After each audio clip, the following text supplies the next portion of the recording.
Hello বন্ধুরা, তো আজকে একটা কন্টেন্ট বা একটা বিষয় বা একটা খুব এখন প্রচলিত বিষয়। তো বিষয়টা হচ্ছে অ্যাকাউন্ট ভাড়া দেওয়া আর ফ্রড লেনদেন। তো বলতে গেলে আমি বিষয়টা এর আগেও আমি ভিডিও করে জানিয়েছিলাম যে আপনারা একটু সাবধান থাকবেন। আপনাদেরকে প্রলোভন দিয়ে আপনার অ্যাকাউন্টটা কোনো মানুষ ভাড়া দিচ্ছে, আপনাকে বলছে 1,000 টাকা দেবো বা 2,000 টাকা পার ডে দেবো, তোমার ট্রানজ্যাকশান করব এবং প্রতিদিন তোমাকে 1,000 বা 2,000 দেবো। তো এটা আপনারা কেউ করবেন না। এটা আপনার অ্যাকাউন্ট ভাড়া দেওয়া মানেই, বুঝতে পারছেন তো, এই যুগে কেউ বিনা স্বার্থে আপনাকে কি ওই 1,000 টাকা দেয়? যদি তার এমনি তো আপনাকে দেয় না, এমনি কি 1,000 টাকা দেয় বলুন? প্রথম কথা হচ্ছে, তার যদি এতই লাভ হয় তার তো নিজের অ্যাকাউন্ট করতে পারে, তার ভাইয়ের অ্যাকাউন্ট করে দিতে পারে, তার মায়ের অ্যাকাউন্ট করে দিতে পারে, তার বাবার অ্যাকাউন্ট করে দিয়ে লেনদেনটা করতে পারে। কিন্তু সে কেন আপনার অ্যাকাউন্টটা নিচ্ছে? আপনাকে 1,000 টাকা দিচ্ছে এবং আপনি প্রলোভনে ফেসে যাচ্ছেন। তা আমি এই কারণেই বলছি, আমি একজন আইবিসি আইপিবি ব্যাংক আমি চালাই। সেখানে এই রকম ফ্রড লেনদেনের জন্য অনেক সাইবার ক্রাইম থেকে কেস এসেছে, সেই কারণেই বলছি, এবং ফেঁসেছে তারা। তো দেখুন, এই জামানায় আপনাকে কেউ 1,000 টাকা দেবে না, 1,000 টাকা দেবে না পার ডে। আর এতে আপনি সাইডে দেখছেন গাড়ি বাড়ি হ্যান ত্যান চাপছে। তারা চাপতে দিন। তার কারণ একটা দেখুন, আপনার অ্যাকাউন্টটা দিচ্ছে, অ্যাকাউন্ট আপনি দিলেন, কিছুদিন আপনাকে ওই 1,000 টাকা করে দিল বা 2,000 করে দিল, যাই হোক 5,000 10,000 যা দিল, হঠাৎ করে দেখবেন আপনার অ্যাকাউন্টটা ফ্রিজ হয়ে গেছে। ফ্রিজ হয়ে যাওয়ার পরে আর কোনো লেনদেন আপনি এক কথা করতে পারবেন না। ফ্রিজ হয়ে গেলে আর করতে পারবেন না। এবং সেই ব্যক্তি যে আপনার অ্যাকাউন্টটা নিয়েছিল এবং কারবারটা করছিল, তাকে জিজ্ঞাসা করবেন, সে বলবে যে কিচ্ছু হবে না, এই কথাটাই বলবে। কিন্তু আপনি একটু ভাবুন তো, আপনার অ্যাকাউন্টটা ফ্রিজ হলো কেন? হতে পারে ওভার লেনদেন, দ্বিতীয় হতে পারে আপনার কোনো ক্রাইম হয়েছে ওই অ্যাকাউন্টের পক্ষে। তো সাইবার ক্রাইম, তারপরে যাই হোক, আমি কথাটা বলছি একটু ভালো করে। আপনি ব্যাংকে গেলেন, ব্যাংকে গিয়ে আপনাকে ব্যাংক ম্যানেজার জানালো যে আপনার এই অ্যাকাউন্টের ওপর একটা কেস হয়েছে। তো কেস হয়েছে, আপনি শুনে তো ভয় পেয়ে গেলেন। তারপর যে ব্যক্তিকে আপনি এই অ্যাকাউন্টটা ভাড়া দিয়েছিলেন, তাকে যখন জিজ্ঞাসা করবেন যে ভাই আমার তো কেস হয়েছে, তো কী করবো এখন? বলছে ও কিচ্ছু হবে না। তারা বলবে কিন্তু ও কিচ্ছু হবে না। আরে ভাই, সাইবার ক্রাইমে কেস হলে অবশ্যই আপনাকে একদিন না একদিন সাইবার ক্রাইম থেকে তুলবেই। এটা নিশ্চিত, একদম একদম নিশ্চিত, 100% নিশ্চিত। তো তখন দেখবেন ও তো আপনার ওই অ্যাকাউন্টে হবে না, আপনি এত লেনদেন, আপনার কাজ শেষ ওটা। তো আপনি জিজ্ঞাসা করলেন যে কথাটা আমি আগেও বললাম, যে বলবে কিচ্ছু হবে না। বলে আমাদেরও হয়েছিল। কই, কী হয়েছে? তো হবে। আমি ছোট্ট একটা গল্প বলছি। আমার একটা বন্ধু, আমি নাম বলবো না। তো আজকে থেকে মোটামুটি যখন এই যে কেসগুলো, মানে আমরা ট্রাফিকের কেস তখন অনলাইনে হতো না, এমনি হতো। তো সে একটা জায়গায় যায়, সে একটা বন্ধুকে তার গাড়িটা দেয়। দেওয়ার পরে সে বিশেষ একটা শহরে যায়। শহরে গিয়ে যেভাবেই হোক, তখন কেসটা এই এত বেশি ছিল না, হেলমেট কেস কত 200 বা 250 হবে, এইরকম একটা কেস পড়ে। তো তো তখন তার বন্ধুকে এসে যার সঙ্গে গাড়িটা নিয়েছিল যে বন্ধুটা, সে কিন্তু কিছু জানায়নি। তো কিছুই হয় না। 1 বছর 2 বছর যাওয়ার পরে তারপরে তাকে পুলিশ অ্যারেস্ট করে, মানে অ্যারেস্ট ওয়ারেন্ট বেরিয়ে গেছে তার নামে। মানে আমি কেন বলছি, তো বিশেষ একটা কোর্টে, তা আমিও সেখানে বিশেষ কাজে গিয়েছিলাম। তো ওই ছেলেটা যার গাড়ি, তাকে দেখা যাচ্ছে পুলিশ ধরে নিয়ে আসছে, মানে মাজায় দড়িটা পরেনি, যে কোনো মানে ভদ্র ছেলে, শিক্ষিত ছেলে, সেই হিসাবে পুলিশ ভেবেছে যাই হোক, ক্রাইমটা যেভাবে হয়েছে হোক, কেসটা হয়েছে যাক, সেই সমাদরে তাকে নিয়ে যেত। তখন আমার সঙ্গে দেখা, আমি বললাম, হাই রে বন্ধু, তোর এই কী ব্যাপার, পুলিশের বিষয়, পুলিশে তোকে ধরে কোর্টে তুলছে? তো বলছে, আর বলিসনি ভাই, আজকে থেকে 2.5 বছর 3 বছর আগে আমি একটা বন্ধুকে গাড়ি দিয়েছিলাম। তো সেই গাড়িটা যাই হোক ট্রাফিক এতে একটা কেস খায়, আর সেই কেসের আজকে আমার নামে ওয়ারেন্ট বেরিয়ে যায়, কোর্ট আর থানা। তো আপনাদেরও হবে। আপনারা ভাবেন না যে একটা কেস হয়েছে মানে সেটা আপনার কিছু টাকা দিয়ে দিলেন, মানে দিয়ে যাই হোক সেটার রফা দফা না, হয় না। ওই কেস যখন কোর্টে যাবে, সেদিন কিন্তু আপনার নামে ওয়ারেন্ট বেরালে আপনাকে তুলে সেই থানায় নিয়ে যাবে, সেই সাইবার ক্রাইমের থানায় নিয়ে যাবে।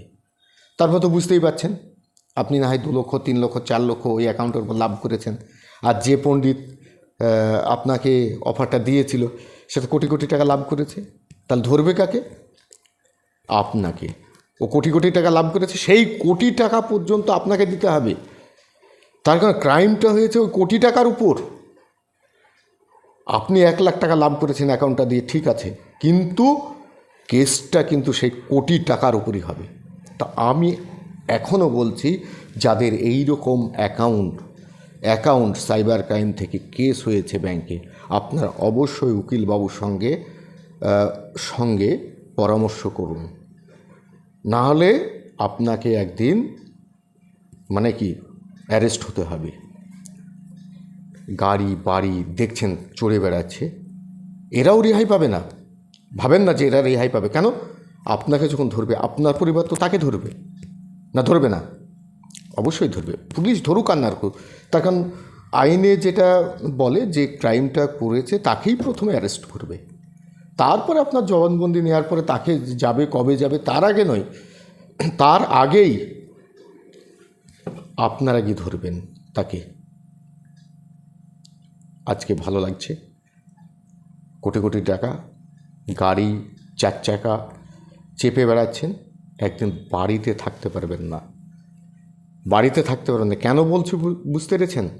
তার কারণ প্রশাসন আপনার পিছনে দৌড়ে বেড়াবে ধরার জন্য আপনাকে। তো আপনাদের কাছে অনুরোধ, আপনারা কাউকে অ্যাকাউন্ট দেবেন না ব্যবহার করতে। আপনার নিজের অ্যাকাউন্ট নিজে ব্যবহার করুন। এখন বলছে সেই কিসের সব ব্যবসা করছে, আপনার বাড়ির কাছে মনে হচ্ছে যেন 4 চাকা। না, এগুলো করবেন না। আর তাদের বাবা দেখেও বলছি, আপনারাও আপনার ছেলেকে দেখুন যে সে 4 চাকাটা কিনলো কীভাবে। তার কারণ একটা জিনিস ভাবুন, যদি আপনাদের স্বাভাবিক যেটা গল্প শুনছি, 50,000 টাকা নাকি দিনে 10,000 টাকা পর্যন্ত ইনকাম করা যায়। কি এমন ব্যবসা? হ্যাঁ, ওদেরকে জিজ্ঞেস করলে ডলার না ফলার না বিক্রি বাটা করে। আরে তাই যদি হয়, আম্বানি আদবানি এটা তো সেখানে লাগিয়ে দেবে, ইনভেস্ট করে দেবে। তারা তো কোটি কোটি টাকা এইভাবে ইনকাম করতে পারে। কই তিনারা তো এইসবে ইনভেস্ট করেন না। আর তাই যদি হয়, সাপোজ আমি তর্কের খাতিরে একটা কথা বলছি, ধরেন আমাদের পশ্চিমবাংলার অর্থ তো বুঝতে পারছেন, অর্থতে কত টাকা থাকে। তাহলে সরকার তো ইনভেস্ট করে দিতে পারে, আপনাদেরকে বসে বসে খাওয়াতে পারে, আপনাদেরকে তো এত খাটতেও হবে না। সরকার আপন অ্যাকাউন্টে ওইখান থেকে 50,000 টাকায় যদি 10,000, 20,000 বা 5,000 ইনকাম হয় পার ডে, তাহলে মাসে কত হচ্ছে? 5,000 হলে 1.5 লক্ষ টাকা। তো সরকার এত কষ্ট করবে কেন, এত ইন্ডাস্ট্রি করবে কেন? করা তো দরকার নেই। তার কারণ ওই প্রোগ্রামে তো টাকাটা ঢুকে দিলে প্রচুর টাকা ইনকাম করতে পারবে, আপনাদেরকে বসে বসে খাওয়াতে পারবে। একটা বেকার ছেলেকে 50,000 টাকা অ্যাকাউন্টে এমনি ঢুকে দিতে পারবে। কই, সরকার তো এগুলো করে না। যাদের লাখ লাখ টাকা আছে তারা তো কই এই সব ইনভেস্টে যায় না। ইনভেস্টে যায় কি? আর হ্যাঁ, তেনারা আবার গোসা হতে পারেন আমার উপর, মানে যারা এই ক্রাইমগুলো করছে বা করাচ্ছে, গোসা হতে পারে, আমার অসুবিধাও হতে পারে তাতে। তবু আমি নির্ভীকভাবে বলছি, এই ক্রাইমে মানে আমার সন্তান তুল্য, আমি দেখেছি আমার সন্তান তুল্য ছেলেগুলো যেন নষ্ট না হয়। যা করেছো করেছো বাবারা, তোমরা এক্ষুনি স্টপ করো, স্টপ করো। তোমরা ভাবো না যে তোমরা প্রশাসনের নজরের বাইরে আছো, নেই তোমরা। প্রশাসন অলরেডি তোমাদের ট্র্যাক করে ফেলেছে, এখনও সময় আছে, তোমরা এগুলো স্টপ করো। নাহলে কিন্তু একদিন এই আমার কথাটাই তোমাদের মনে পড়বে যে ওই মানুষটা বলেছিল, ওনার কথা আমরা শুনিনি, বা ওনাকেই আমরা একটা মানে হুমকি দেওয়ার মানে ব্যবস্থা। আমার হুমকি টুমকি কিছু মনে হয় না, তার কারণ এটা ভালো জিনিস আমি বোঝাতে গিয়ে যদি তাতে আমার কিছু হয়, তাতে আমার যায় আসে না। তোমরা এই রাস্তাগুলো ছেড়ে দাও। আমি আগেই বলেছি, আম্বানি আদমানি তাদের প্রচুর টাকা, তারা ইন্ডাস্ট্রিতে এত টাকা খাটাতো না। তাহলে এই যে তোমরা করছো, তাতেই তারা ইনভেস্ট করতো। অত কোটি টাকা তার দরকার ছিল ইনভেস্ট করার? হ্যাঁ, কয়েকশো কোটি টাকা, মিলিয়ন মিলিয়ন কোটি টাকা ইনভেস্ট করছে তারা। তারা তো 1 কোটি ইনভেস্ট করলে কত হচ্ছে বলো তোমাদের হিসাবে? তেনারা বোঝেন যে এটা ইল্লিগাল, এটা সম্ভব নয়। কোথাও থেকে তোমাদের যে অ্যাকাউন্টে টাকাগুলো আসছে অবশ্যই ক্রাইমের টাকা। কি করে আসে এত টাকা? সম্ভব একটা? তোমরা এখনো বোঝো? আর বাবা মা দেখে আমার অনুরোধ, আপনারা ছেলেগুলোকে দেখুন, ওই টাকার প্রলোভে যায়েন না ছেলে। ওই ছেলেদেরকে আটকানোর এখনও সময় আছে। আপনি ভাবুন, আজকে তার অ্যাকাউন্ট ফ্রিজ হয়েছে, সঙ্গে সঙ্গে তাকে পুলিশ আসবে না, সাইবার ক্রাইম থেকে আসবে না। যখন ওই নোটিশটা ব্যাংকে যায়, ব্যাংক থেকে জানানো হয়, তারপরে অনেক সময় লাগে। কেন? প্রশাসনিক অনেকগুলো স্তর আছে, সেই স্তর থেকে আস্তে আস্তে আস্তে যখন কোর্টে পৌঁছে যাবে, কোর্ট যখন অ্যারেস্ট ওয়ারেন্ট পাঠিয়ে দেবে, তখন কিন্তু তোমাকে তুলবেই, 100% তুলবে। আজকে ভাবছো যে আমাকে ধরে নিয়ে গেছিলাম, এই তো চলে এসেছি। অ্যাকাউন্ট একবার যদি ওই কারণে ফ্রিজ হয়, ফ্রড লেনদেনের জন্য, তোমাকে ছাড়বে না। স্তর, তোমরা আবার স্তর বুঝেছো, 1 2 3 4, এই স্তরে হলে আমাকে সাইবার ক্রাইম ধরবে না। আরে স্তর খুঁজতে খুঁজতেই তো সাইবার ক্রাইম ওই লাস্ট ম্যানটা পর্যন্ত যাবে, লাস্ট ম্যানটা পর্যন্ত যাবে। তোমরা আবার কেউ কেউ বলছো, কই যেখান থেকে ফ্রড হচ্ছে সেখানে হচ্ছে না। আরে বাবা, যেখান থেকে ক্রাইম হয় ধরতে গেলে প্রশাসনের অনেকগুলো স্টেপ পার হতে হয়। তুমি একটা ভাবো, আমি একটা যুক্তির কথা বলছি। ধরো মাঠে কিছু একটা হারালো, বা তোমার বাড়িতে একটা কিছু হারালো, একটা মোটর সাইকেলে হারিয়ে গেল, বা যাই হোক সোনার দানা চুরি করে নিল।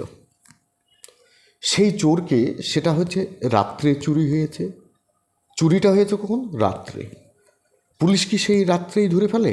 না, যেখানে বিক্রি হয়েছে ওই মোটরসাইকেল, ওই সোনার গহনা, সেই জায়গায় প্রথমটাকে আগে ধরে, মানে লাস্ট একদম যাকে বিক্রি হয়েছে, প্রশাসন কিন্তু সেখানে ধরে। তারপরে আস্তে আস্তে আস্তে ওই আগা থেকে গোড়ার দিকে আসে, গোড়ার দিকে আসে, গোড়ার দিকে, তখন গোড়াটাকে তুলবে।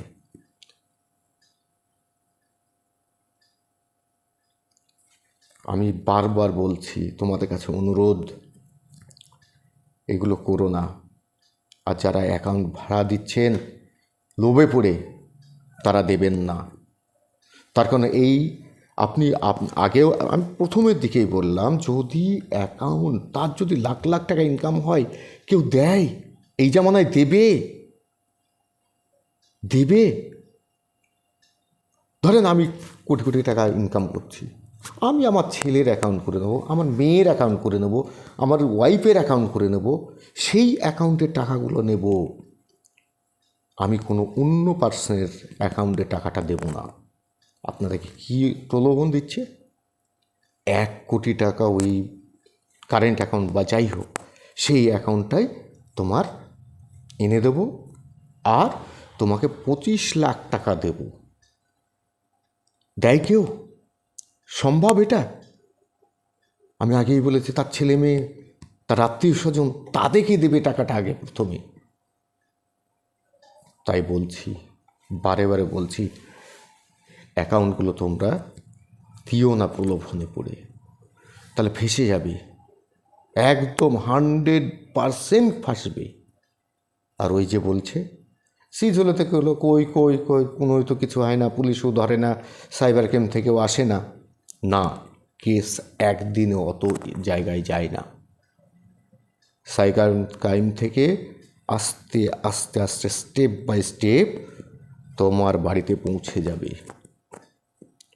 সেদিন দেখা যাচ্ছে তোমার বাড়িতে একটা কোনো কিছু ঘটেছে, বা বিয়ে দেখা যাচ্ছে, তোমার তোমার হতে পারে তোমার আত্মীয়র বিয়ে, বা কেউ মারা গিয়েছে, সেখানে গিয়েছো। সেই অবস্থায় যদি তোমাকে তুলে নিয়ে যায়, কেমন মনে হবে? তোমার বোনের বা তোমার বিয়ে, তখন কি হবে? সেই অবস্থায় তোমাকে তুলে নিয়ে গেলে যেখানে বিয়ে হচ্ছে, তারা কি ভাববে? যে পরিবারেই হোক, কতখানি ভয়ঙ্কর জায়গা, বুঝতে পেরেছ? আর সাইবার ক্রাইমে যাদের কেস এখন হয়ে গেছে, অবশ্যই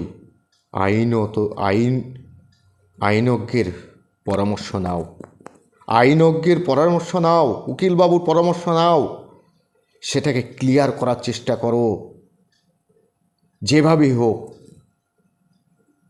উকিলবাবুরা অবশ্যই সেটা চেষ্টা করবেন তেনাদের। আমি বারে বারে বলছি, কেউ এই প্রলোভনে পা দিও না। তোমরা এখন আমার কথাটা তিতো মনে হতে পারে, কিন্তু একদম বুঝবে, বেশি আর সময় যাবে না। যখন এসে দেখবে কেসগুলো পেন্ডিং আছে, তখন ওই মানুষগুলোকে তুলবে পরপর। আমার কথা খারাপ মনে হতে পারে, আমি বুঝি, আইন সম্পর্কে যতটুকু আমার নলেজ আছে, সেই হিসাবে আমি বলছি। অনুরোধ, বাবারা, ভাইরা, আমি যে যেমন তাকে সম্বোধন করে বলছি, এই সব জিনিসে না ফেসে তোমরা অন্য রাস্তায়, ভালো রাস্তায় ইনকাম করো। বিভিন্ন রকম ইনকামের জায়গা আছে। আর দয়া করে কেউ প্রলোভনে পড়ে অ্যাকাউন্ট ভাড়া দেবেন না। তো যাই হোক, যদি আমি ভুল ত্রুটি বলে থাকি, ক্ষমা করে দেবেন। আর যদি আমার এই কথাগুলো মূল্যবান মনে হয়, তাহলে শেয়ার করবেন, সবাইকে জানান। আর আমি তো খারাপ তাদের কাছে হবই, অবশ্যই হয়ে গেছি, তা আমার কোনো যায় আসে না। আমি চাই তোমরা সুস্থভাবে বাঁচো, সুস্থভাবে ইনকাম করো। ইনকামের বিভিন্ন রকম রাস্তা আছে, বিভিন্ন রকম ইনকাম করা যায়, কিন্তু যে ইনকামটা আইনতভাবে একদম খারাপ, সেটা করো না। আমি আগেই বলেছি, কোটিপতিরা তো তাহলে এখানে বিলগ্নি করতো, অত তো খেটে বেড়াতো না। তাহলে তেনারা কেন করেন না? তেনারা জানেন যে এটা অ্যাকচুয়ালি ইলিগাল। তো যাদের অ্যাকাউন্ট সিজ হয়েছে, তারা অবশ্যই ব্যাংকে গিয়ে সাইবার ক্রাইমের অ্যাড্রেসটা তোমরা নাও, তারপরে তেনাদের সঙ্গে যোগাযোগ করো, সাইবার ক্রাইমের সঙ্গে যোগাযোগ করো। তারপরে তেনারা কি বলছেন সেই অনুপাতে তুমি একজন উকিলের পরামর্শ নাও এবং সেগুলোকে ক্লিয়ার করার চেষ্টা করো। ধন্যবাদ সবাইকে। এই বলেই আমার ছোট্ট দু একটা কথা আপনাদের কাছে স্থাপন করলাম। যদি ভালো লাগে তাহলে এটা শেয়ার করবেন, কমেন্ট করবেন।